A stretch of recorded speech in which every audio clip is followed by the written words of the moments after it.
one of the main hindrances, I would call it like this. What is hindering someone to get answers or to get to the methods? I think it is the lack of time that you are spending in investigating yourself. Yeah, meaning too many things nowadays are outsourced. You are outsourcing maybe your happiness to outside circumstances. You are outsourcing your health to outside circumstances. Yeah, so you are outsourcing a lot of things where we think, yeah, but they should belong into your hands. I cannot imagine somebody, this powerful nature, this force of the universe is putting you as a human being on this earth incomplete. Meaning incomplete to deal with the challenges that this world is going to offend you with. So what I'm talking about is, for example, the immune system. I think when you have the right methods to improve, to boost up your immune system, you can face a lot of different sicknesses by yourself. Doesn't mean that you should only rely on this, but it's already a big part that can help you. A great power lies in the ability.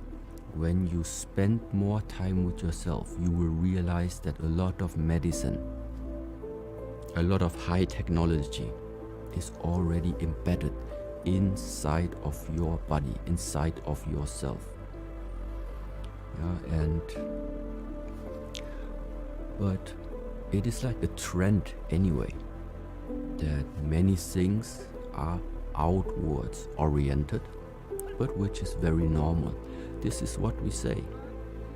In the morning when you wake up, it is something very, very natural that is happening, that you open up the eyes, you get out of the bed, and so then it starts to be normal that you are interested in what's going on out there. Which means you look at the mobile phone, you look at the television, you look outside, you listen to things that are around you. That means awareness is naturally driven outwards of you in the moment where we wake up. So it's natural. This is the natural state. Like I said, if you don't pay attention, it's getting out of you. Therefore, what is it that the first step I would suggest somebody is doing, and what is also lacking nowadays, is the time that you realize this. To just realize one part of human existence, is it that our awareness is naturally being driven outwards. So, in order to create the balance, what we do with all the different types of methods is to regulate this. To regulate and keep an eye on the amount of time and on the amount of awareness that we are allowing ourselves to get lost out there. So that means, first of all, it's important that you see it on yourself first. Which means you don't turn the view out there and look out. The first thing to do is you turn around and see yourself. Because then in the moment where you are doing this, you are going to see yourself. And this is the beginning, where once you spend time with yourself, the insight comes. Yeah, because all the time we are interested in seeing what is everything existing out there. Yeah. And it is one approach. This approach is that things are becoming, even the traveling the journey becomes quite long and quite big the more far we go out. So it's like, first I stay inside my monastery. When I go out, I'm going to be inside this village. I go out, I'm going to be inside Germany. I go out, then I'm in Europe. I go out, then I'm on the earth, on all different continents. Then I go more out, then I'm in the solar system already. Then I go more out, then I'm in the Milky Way. Then I go more out, then you are in many different galaxies. Then you go more out. It's getting always bigger and bigger and bigger. This is also an interesting way of spending your life. Yeah. But there is one thing which not everybody is able to afford this type of traveling. Yeah, maybe Elon Musk, he is, yeah. But not everybody has this technological and also financial capabilities to make this type of journey. But now the interesting part is that in the Asian culture, we are saying the so-called macrocosmos, that the world is always getting bigger on the one side, is actually like a mirror to the so-called microcosmos. And microcosmos means it is now not the journey where you travel outwards, it is the journey where you are traveling inwards. And instead of things becoming more big, you watch inwards, things becoming more fine, you become more refined. So first of all, you realize, okay, I have the body. Then you watch in. Oh, I have the skeleton. I have the muscles. I have the fascia. I have the organs. I have all the blood vessels. I have the energy systems. And you get more deep and more deep. And there you realize also different things inside of you. You go down, maybe you meet some atoms. Inside the atoms you have the proton, the neutron, the electron. You go even smaller, then you maybe have the quantums and the quarks. I don't know. The funny part is,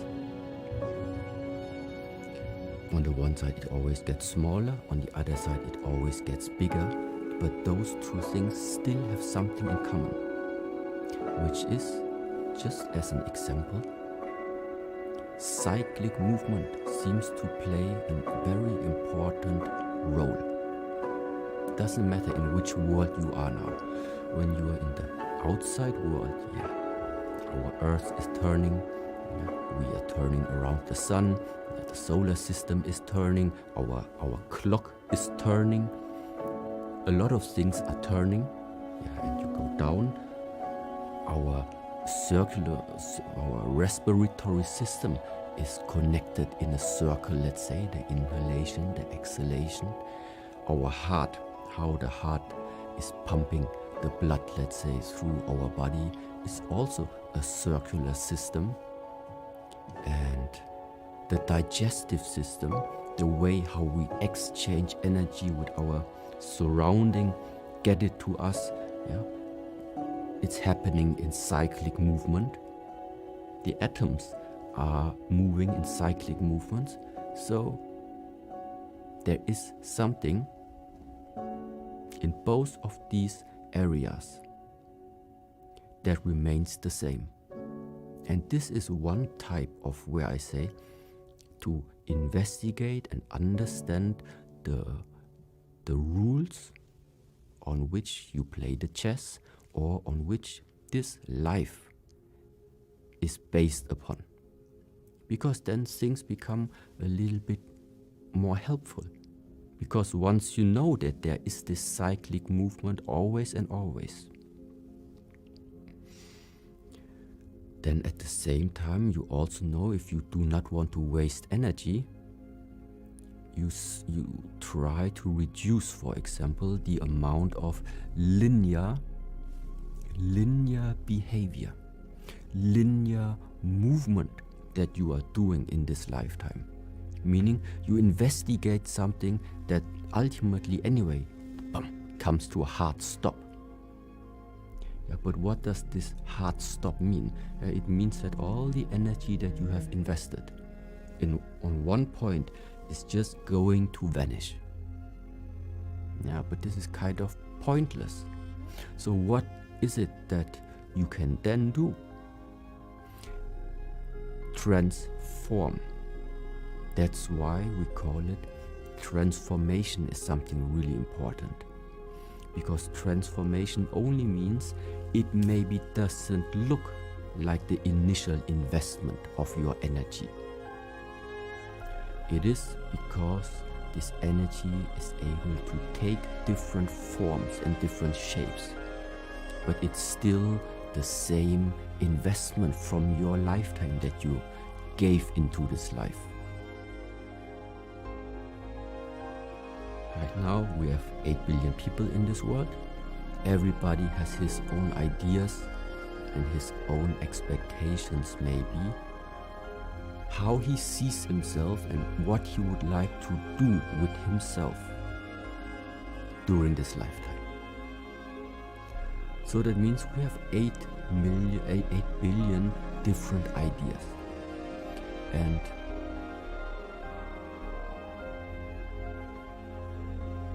one misconception maybe, or just something to meditate about, to contemplate about is,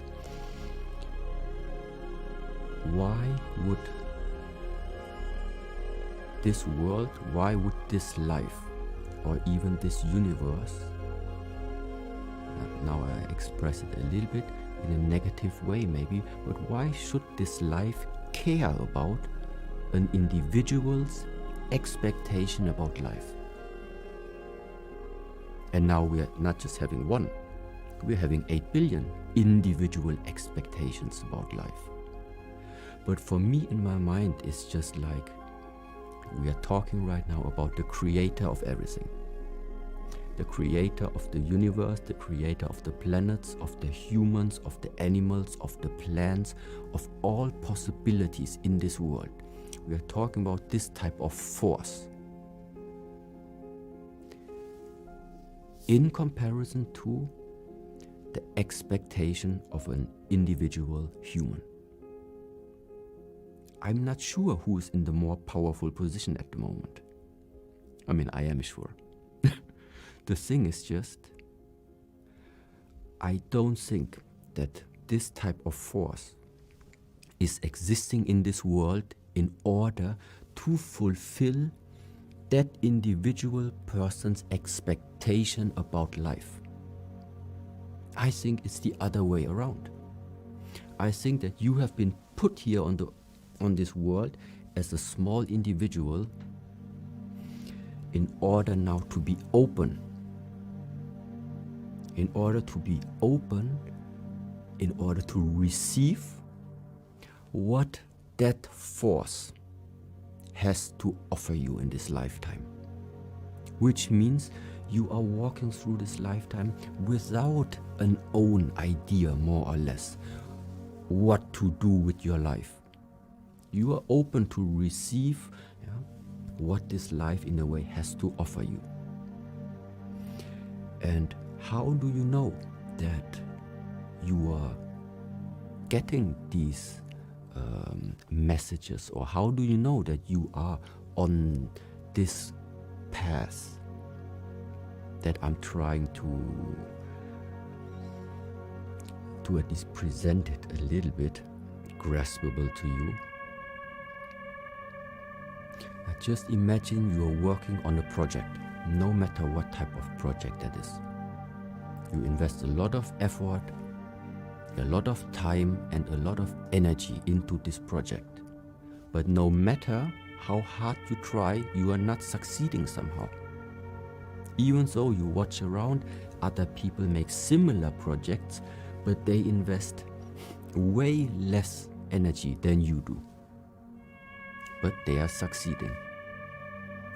Or you're already together, the third or fourth time together with a partner. The first 3 times you broke up because you realized there is something which apparently is not fitting, but because of your hope, you go the fourth time into this relationship, but again, you're just about to feel that something is not resonating there. And no matter how much you try, it is hard for you to make it work.